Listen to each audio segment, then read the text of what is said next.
Class is now in session. I'm Professor Hockey, and today we will be discussing the game between the Sharks and the Ducks, in which the Sharks managed to win 5-3. So now the Sharks are on a 5-game winning streak. They are 1 game away from being 500 on the year, which is an accomplishment with how they started this season off.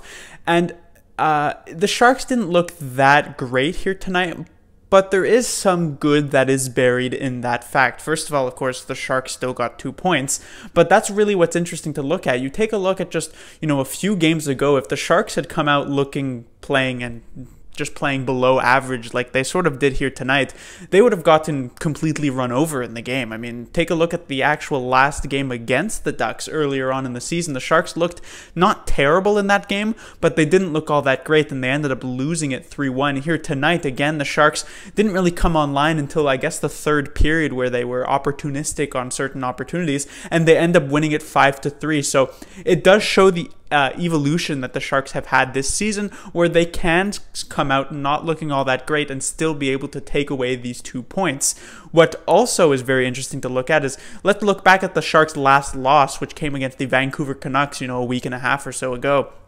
The Sharks gave up the first goal in that game like they did here tonight, but in that game against the Canucks, after they gave up that first goal, they just completely crumbled. Tonight, however, they actually looked not terrible after they gave up the first goal from Raquel, and eventually it would be Tomas Hertl a few minutes later tying up the game at 1-1, and we ended up having a rather competitive game. So it just goes to show again the progress that the Sharks have made, even just in the last couple of weeks, to really getting back to the level that we knew that the Sharks could play at, but we were worried we might not see it some point this season, considering how poorly the start of the season went.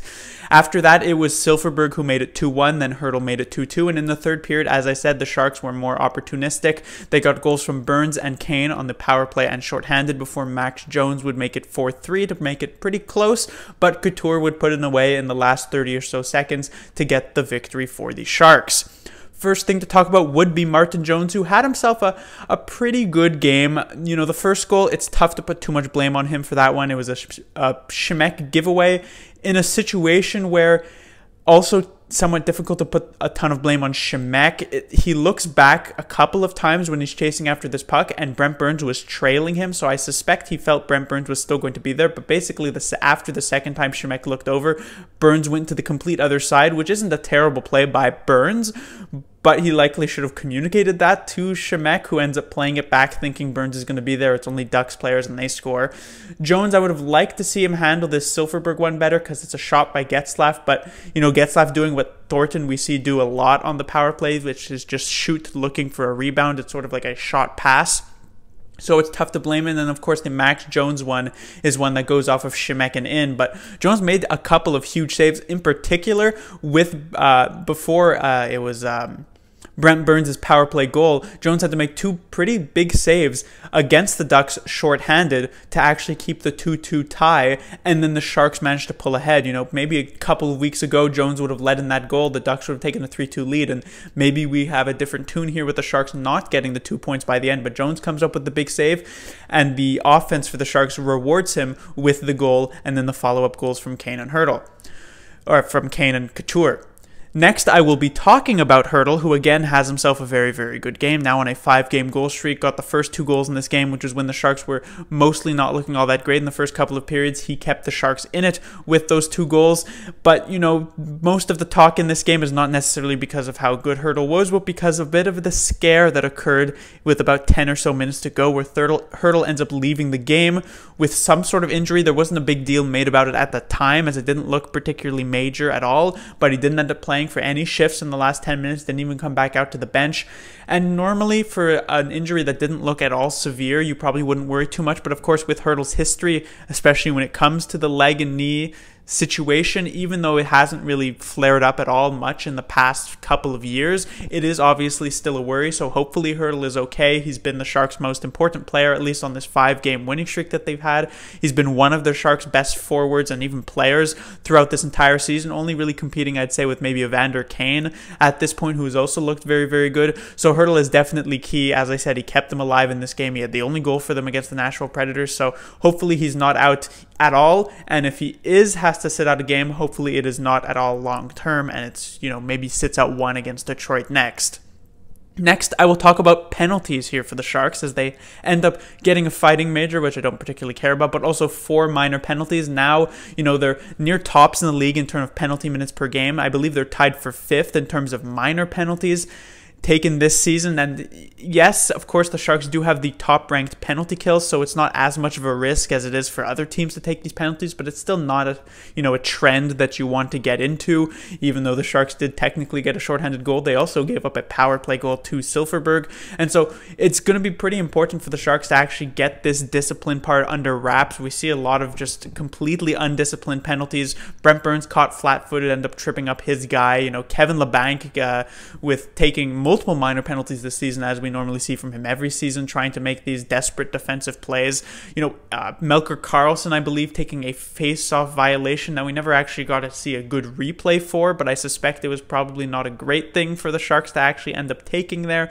My guess is Goodrow gets kicked out of the face-off circle, Melker Karlsson comes in to take it, and then he also gets kicked out, which is a penalty in the NHL. It's rarely something you see, but definitely undisciplined for the Sharks. So even with a top-ranked penalty kill, I'd like to see them not have a parade to the box every other night. And finally, I will talk about a few lineup changes that DeBoer made. Normally, you don't make changes to a lineup that has won 4 in a row, but these are pretty inconsequential changes. You're introducing your 8th defenseman or something like that, and maybe your 13th or 14th forward into the lineup, so not a huge deal. First, talking about Redill. The 4th line for the Sharks over that 4-game winning streak prior to this game had been pretty average, but they were not that great against the Edmonton Oilers, so I wasn't surprised to see DeBoer try something and just put in Redill over Gregor. It really didn't do much. Both of these players bring 2 different elements to the game. Gregor seems to be a bit more speed reliant. Redill can get a bit more on the forecheck, but it really didn't have much of an effect. At least it wasn't awful like it was against the, well, awful is maybe a tough word. At least it wasn't bad like it was against the Oilers, but it was not really much better than it had been in the previous 3 games. So it's really anyone's guess who actually finds themselves on the 4th line for the next game. When it comes to Prout, however, I was pretty surprised to see him get re-injected into the lineup, especially since he'd had his best game of the season against Nashville. And while he wasn't as affected offensively as he was against the Oilers, he was still pretty solid defensively. So I was surprised to see him get taken out of the lineup for a player who hasn't played in like a month, like Dalton Prout. It's not like Prout is some sort of player you need to immediately get back into the lineup. It's not like if Burns were injured and you want to immediately put him back in. Prout is certainly someone who I wouldn't be surprised to see sit a long stretch of games. And so it was pretty surprising. I know DeBoer doesn't really like Heed, but it seems kind of unfair after he played a couple of pretty strong games, all things considered.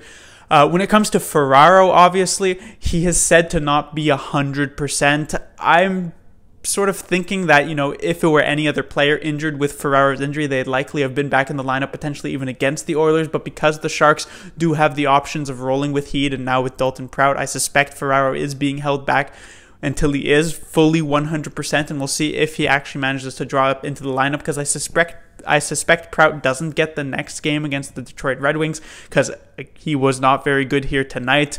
He was definitely not at the level of where Heed was at in the past couple of games. So whether it's Heed or whether it's Ferraro coming in, it's definitely going to be better than Prout. But that will do it for this review. The Sharks will be back in action on Saturday. As I said, they will face off against the Red Wings. Surprisingly, if the Red Wings actually manage to close out their game tonight against the Kings, it will actually be a battle of the Titans in the next game. The 2 longest active winning streaks in the NHL will come head-to-head. The Sharks at 5, the Red Wings would be at 4. And not necessarily the thing you would have expected to say a couple of weeks back looking towards this game on the calendar, but it's the moment we are in. As I said, the Sharks, if they can get that victory against the Red Wings, they would put themselves at 500 and made a very, very nice recovery here in just the first quarter of the season. Class dismissed.